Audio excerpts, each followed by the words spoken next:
The first Ford Kuga that arrived here had already been out for a while overseas, so we got the new one hot on its heels just over a year later. And it's fresher looking, more economical and better equipped.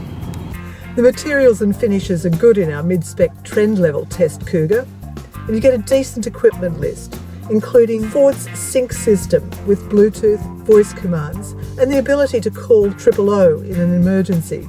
The seats are well designed and comfortable, and the back row gets ample leg and headroom, as long as you're not too tall. And the low transmission tunnel means the middle person's legs aren't too cramped. The turbo diesel gives you 120 kilowatts of power and 340 newton meters of torque, all of that on tap from an early 2000 RPM. So it's a fairly relaxed and responsive engine. There's no sense that it's straining to get the job done. And even cruising at 1200 RPM, it answers well to any demands for extra urgency. The gearbox is a 6-speed twin-clutch auto with reasonably smooth and sharp shifts, although you'll be aware of the changes in the lower gears. But its main drawback is the button-controlled manual mode, which is fiddly and unsatisfying.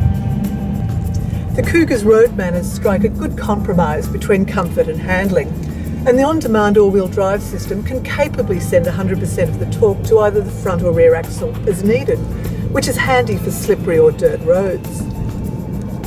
While the steering doesn't talk back to you very much, it's sharp enough and the SUV turns in well.